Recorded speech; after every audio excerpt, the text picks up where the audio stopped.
शहीद इलाप सिंह सिंचाई परियोजना के तहत ग्राम सोनतलई में पाइपलाइन बिछाने के कार्य का हुआ शुभारंभ। किसानों में दिखा उत्साह। शहीद इलाप सिंह माइक्रो उपदहन परियोजना के तहत ग्राम सोनतलई में पाइपलाइन बिछाने के कार्य का शुभारंभ आज गुरुवार को संपन्न हुआ। सुबह 10 बजे हुए इस कार्यक्रम में बड़ी संख्या में ग्रामीण उपस्थित रहे। कार्यक्रम में मुख्य अतिथि के रूप में पूर्व कृषि मंत्री कमल पटेल शामिल हुए। वहीं कार्यक्रम की अध्यक्षता केंद्रीय राज्य मंत्री दुर्गादास उइके ने की। साथ ही क्षेत्रीय जनप्रतिनिधि, जिला पंचायत सदस्यों और अधिकारियों की भी उपस्थिति रही। इस परियोजना के माध्यम से अब 39,976 हेक्टेयर क्षेत्र सिंचित होगा, जो पहले लगभग 26,890 हेक्टेयर था। सोनतलई समेत उन गांवों को अब सिंचाई के लिए पर्याप्त पानी मिलेगा, जो वर्षों से नहरों पर निर्भर थे या पानी की कमी से जूझ रहे थे। कमल पटेल ने कहा कि ग्रामीण इलाकों में सिंचाई सुविधा बढ़ने से किसानों की उत्पादन क्षमता में बड़ा सुधार होगा और फसलों की लागत ही कम पड़ेगी। उन्होंने बताया कि नर्मदा पाइपलाइन के माध्यम से पानी की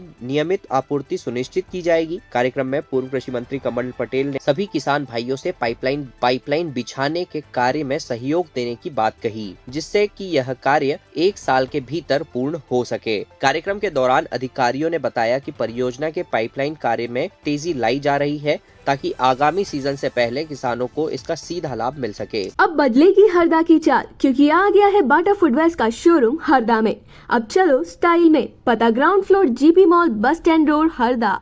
कलेक्टर का कड़ा निरीक्षण, अस्पताल की व्यवस्थाओं में सुधार के निर्देश। छात्रावासों में भोजन व सुरक्षा पर दिया खास जोर। जिला कलेक्टर सिद्धार्थ जैन ने आज जिला चिकित्सालय और शहर के विभिन्न छात्रावासों का औचक निरीक्षण किया, जहां उन्होंने स्वास्थ्य सेवाओं और छात्रावासों की व्यवस्थाओं को बेहतर बनाने के कई महत्वपूर्ण निर्देश दिए। कलेक्टर ने अस्पताल के reception, ICU, SNCU, OPD, labour room और डायलिसिस सेंटर समेत कई विभागों का जायजा लिया। उन्होंने स्पष्ट निर्देश दिए कि कर्मचारियों का वेतन अब समर्थक ऐप की उपस्थिति के आधार पर ही आहरित होगा। साथ ही उन्होंने यह भी कहा कि OPD में आने वाले 70 वर्ष से अधिक सभी वृद्धजनों के आयुष्मान कार्ड तत्काल बनाए जाएं। SNCU से डिस्चार्ज हर बच्चे का 100% फॉलोअप सुनिश्चित करने के लिए निर्देश भी दिए गए। अस्पताल में जेनरेटिक दवाइयां लिखने, फोटोथेरेपी मशीन उपलब्ध कराने और समय समय पर विद्युत ऑडिट करने पर भी जोर दिया। मातृ तत्व सुरक्षा अभियान के तहत हर महीने 9 और 25 तारीख को होने वाले शिविरों का पूरा रिकॉर्ड पोर्टल पर अपलोड कराने के निर्देश भी जारी किए गए। छात्रावास निरीक्षण के दौरान कलेक्टर ने छात्र छात्राओं से बातचीत कर भोजन की गुणवत्ता, साफ सफाई और प्रकाश व्यवस्था का जायजा लिया। उन्होंने उत्कृष्ट छात्रावास में खेल सामग्री उपलब्ध कराने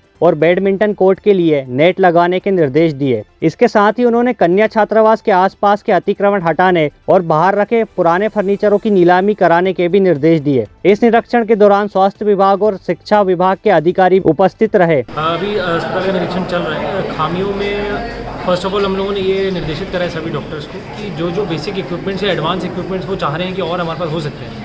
वैसे तो मेरे को बहुत खुशी है ये बताते हुए कि इक्विपमेंट्स यहाँ पर काफ़ी अच्छे हैं ऑलरेडी, बट स्टिल जहाँ कुछ कमी है, इक्विपमेंट ख़राब हो गए, तो उसकी एक लिस्टिंग हम लोग एक चेकलिस्ट बनवा रहे हैं सभी डॉक्टर्स से, सभी डिपार्टमेंट्स के। तो उसके बाद हम लोग उन इक्विपमेंट्स की भी पूर्ति कर देंगे पूरी तरीके से। सेकेंडली जो हमारे पेशेंट्स 70 ईयर्स के ऊपर हैं, तो उसको भी हम OPD और आयुष्मान को एक लिंक करना चाह रहे हैं कि उन सभी पेशेंट्स का हम लोग आयुष्मान बना पाएँ। थर्डली कुछ साफ सफाई का आपने पॉइंट बताया, तो हम लोग उसको एक बार उसका प्लानिंग भी कर लेंगे किस तरीके से हम लोग उसको बेटर कर सकते हैं। इन एनी केस हमारी नई बिल्डिंग है, it should be completed very soon, तो क्योंकि डिस्ट्रीब्यूट हो जाएगा फिर उसमें क्राउड, तो साफ़ सफाई उसमें भी इम्प्रूव हो जाएगी हमारी कंपनी। सर, जहाँ पे डॉक्टर हम लेट आते हैं और कुछ स्टोर वगैरह जो है वो समय पे नहीं खुलते, उसको लेकर क्या सभी डॉक्टर्स की अटेंडेंस सार्थक से लग रही है। मैंने 3-4 डॉक्टर से वेरीफाई भी कराया है, 3-4 स्टाफ नर्स से भी वेरीफाई करा है।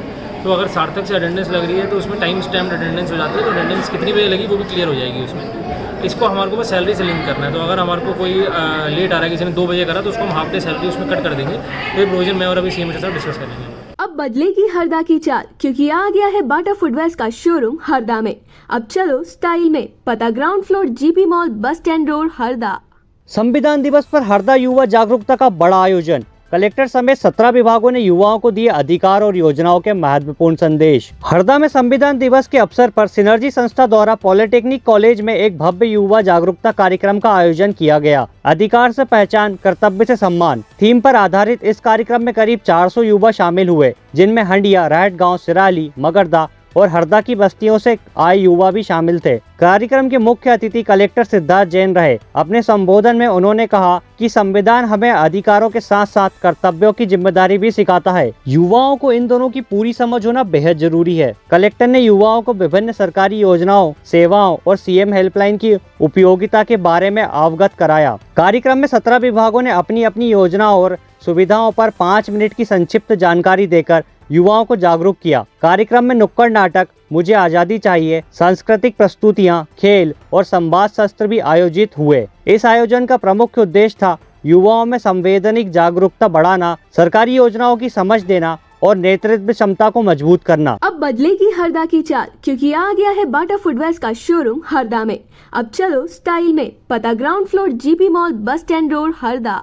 खिड़किया मंडी कॉम्प्लेक्स में देर रात तक भीषण आग, बैटरी की दुकान जलकर खाक, लाखों का नुकसान। मुख्य रोड स्थित कृषि उपज मंडी कॉम्प्लेक्स में बुधवार गुरुवार की रात करीब 2 बजे अचानक आग लग गई। आग एक बैटरी की दुकान में लगी जिसमें बड़ी संख्या में बैटरियां रखी हुई थी। आग इतनी तीव्र थी कि चंद मिनटों में ही दुकान की छत व दीवारें बुरी तरह क्षतिग्रस्त हो गई। दुकान के भीतर रखा लगभग पूरा सामान जलकर नष्ट हो गया। आग लगने का कारण अभी स्पष्ट नहीं हो सका है और जांच जारी है। स्थानीय लोगों के मुताबिक इस घटना में करीब 10 से 15 लाख रुपए का नुकसान होने की संभावना जताई जा रही है। दुकान में रखी नकदी भी जलने की बात सामने आई है। सूचना मिलते ही फायर ब्रिगेड की टीम तुरंत मौके पर पहुंची। डायल 112 का स्टाफ और छिपाबड़ पुलिस भी मौके पर मौजूद रही। सभी के संयुक्त प्रयासों से आग पर नियंत्रण पाया गया और आसपास के हिस्सों को सुरक्षित रखा गया। अधिकारियों का कहना है कि आग के सही कारणों की जांच की जा रही है ताकि भविष्य में ऐसी घटनाएं रोकी जा सकें। अब बदलेगी हरदा की चाल, क्योंकि आ गया है बाटा फुटवेयर्स का शोरूम हरदा में।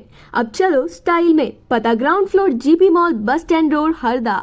हरदा जिला अस्पताल में नई सुविधा, रंगीन पाथवे और संकेत बोर्ड से मरीजों को मिल रही सही वार्ड तक आसान रहा। हरदा जिला अस्पताल में अब मरीजों और उनके परिजनों को वार्ड या विभाग ढूंढने में परेशानी नहीं होगी। अस्पताल प्रशासन ने एक नई पहल शुरू करते हुए ओपीडी से लेकर विभिन्न वार्डों तक रंगीन पेंट की लाइनों का निर्माण किया है, जिससे हर विभाग तक पहुँचना पहले से कई ज्यादा आसान हो गया है। अस्पताल प्रबंधन के अनुसार रोजाना 500 से अधिक मरीज इलाज के लिए पहुँचते हैं। पहले ओपीडी व अन्य विभागों के बीच मरीजों को सही जगह खोजने में काफी दिक्कत होती थी। इसी समस्या को दूर करने के लिए अलग अलग रंगों की लाइन बनाई गई है। नीली लाइन शिशु वार्ड, हरी लाइन लेबर रूम और अन्य वार्डों तक अलग अलग रंगों के माध्यम से पहुंचा जा सकेगा। हेल्प डेस्क पर नया दिशा निर्माण बोर्ड भी लगाया गया है जो प्रत्येक विभाग व वार्ड का स्पष्ट मार्ग बताता है। अस्पताल प्रशासन का कहना है कि नई व्यवस्था से मरीजों और परिजनों का समय बचेगा और भ्रम की स्थिति नहीं बनेगी। अस्पताल के अधिकारी डॉक्टर गिरीश पटेल ने बताया कि मरीजों को आसानी से सुविधा मिल सके, इसके लिए चरणबद्ध तरीके से अस्पताल परिसर में सुधार किए जा रहे हैं। रंगीन पाथवे और स्पष्ट संकेत बोर्ड इसका पहला चरण है और आगे आने वाले दिनों में सुविधाओं का और बेहतर बनाया जाएगा। नई व्यवस्था का फायदा अब सीधे मरीजों और उनके परिवारों को मिलेगा जो बिना भटके सही वार्ड तक पहुंच सकेंगे।